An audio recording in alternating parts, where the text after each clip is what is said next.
Hello Leo, Sun, Moon Rising, and Venus Signs. Kamusta kayo? Sana ba'y nasa mabuti kayong kalagayan. Welcome back po sa Star Tarot. Kung bago kayo rito, welcome din kayo. Thank you for your support. I truly appreciate it. God bless you all. Leo, pauna mensahe ninyo, luck, and a sudden change of luck is likely. Things are working in your favor, an excellent time for networking. Ayan, so yung swerte, no? Yung magandang swerte, papasok na ngayon sa buhay ninyo, Leo. Biglaan, ano, ang pag-change ng energy rito, no? There is a sudden change of luck, kaya things are going to work for you na, no? Kumbaga, things will go well na, magiging maayos na ngayon ang mga ganap, no, sa buhay ninyo, magi-improve na, magiging maswerte na kayo. Excellent time din ito for networking. So, pwedeng networking ito na related sa trabaho or baka mas marami kayong magiging kaibigan, mas marami kayong makikilala sa ngayon, no? We have surprise. A disappointment will be followed by a pleasant surprise. And an invitation could bring love to those searching. So, pwedeng meron ditong mga social gatherings, no, wherein may imbitahan kayo and probably dito ninyo makita, no, or makilala doon sa mga singles, baka dito ninyo makilala yung love life, no, or magiging ka-love life ninyo. Dati naman, no, siguro lately, may mga disappointments kayo na nararanasan, pero look at that, no, magkakaroon kayo dito ng magandang sorpresa, no? Isusurpresa kayo ng Divine Universe. And that surprise could be anything. Could be in various areas of life. Maaaring yung sorpresa na yan, ito yung ano ninyo, ito yung maghahatid sa inyo ng oportunidad pang kaperahan, trabaho, career, mga ganon, ano? What else? Sexuality, existing relationships could find a new passion and and heightened sexual attraction. So, yan.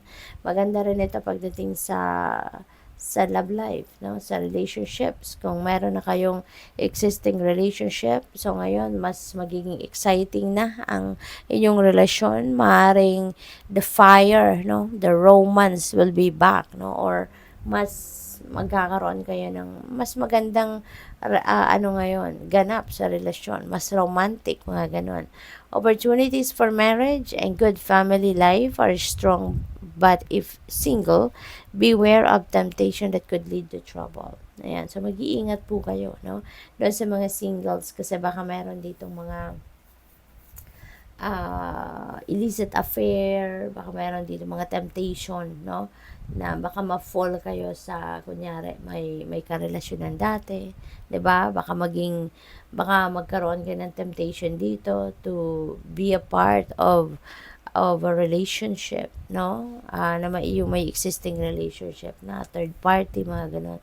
Baka maging third wheel kayo, yung ganon. Kaya, kilalanin ninyong mabuti, no? Yung mga makikilala ninyo, kilalanin mabuti, no? Kasi baka yan ay meron ng sabit, 'di ba? Para hindi kayo mapasok sa gulo. So, a child will also bring great joy. Ayan. So, baka mayroong anak ng iba sa inyo at dito may enjoy ninyo talaga, no? Yung having a child, 'di ba? Probably din ang iba sa inyo baka mag-aanak, no? Baka buntis ang iba sa inyo ngayon. Manganganak na, or probably kung hindi man kayo yung buntis, baka yung person ninyo, no? So, just take as it resonates po. What else? We have number 12, the temple path. And so, this is a reminder para sa inyo, Leo, no? Na yung spirit team ninyo is always there, no? By your side. Lagi kayong binabantayan, lagi kayong ginagabayan, tinutulungan kayo, no? Sa lahat, no? Kung ano man yung ganap ninyo sa buhay, you're being helped out, you're being guided, protected, and guarded. What else? We have happy family. Wow, masayang pamilya. Ito yung may experience ninyo sa ngayon. Probably bonding moments, no? Baka yun ang pagkakabalahan ninyo rin ngayon. Maybe may reunion dito ng inyong pamilya. Maaari din talaga na mayroong magwe-welcome ng bagong baby sa pamilya sa ngayon, no? Stable ang inyong pamilya, ang inyong relationship with each other. Maganda ang samahan, ano, ng bawat isa. Kaya maganda to. We also have second chakra. Yan, so yung second chakra, this is the, this is the energy center natin that governs sexuality, that governs intimacy, creativity, yung ganon. So, it's good, no? Para doon sa may mga karelasyonan dati, 'di ba? So maybe intimacy is what you need right now. Maaring 'yun ang hindi ninyo na ibibigay or hindi ninyo na pagtutuunan ng pansin lately. Kaya this is a reminder para sa iyo, no? Na baka kailangan ninyo na mas magbigay ng oras ngayon sa inyong person, no? Yung intimacy, baka 'yun ang kulang. Para mas maging mas masaya kayo sa ngayon, mas connected kayo sa bawat isa. For others of you, creativity din, no? Baka may mga opportunities sa ngayon for you to feed your creativity, kumbaga, no? Baka mayroon dito mga oportunidad para mas mahone, mas gumaling kayo sa kung ano man ang talento na meron kayo sa ngayon. Mga creative prowess ninyo, siguro mabibigyan din kayo ngayon ng pagkakataon para mas magamit ninyo to, ma-express ninyo to, no? Good luck sa'yo. Third chakra, ayan, so this is life force energy, no?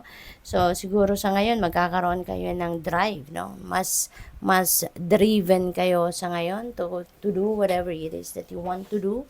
Kung ano yung mga siguro unfinished business ninyo rito, maaaring magkakaroon kayo ngayon ng drive, ng determinasyon, no, na tapusin na ang mga ito, no? Pwedeng ganon.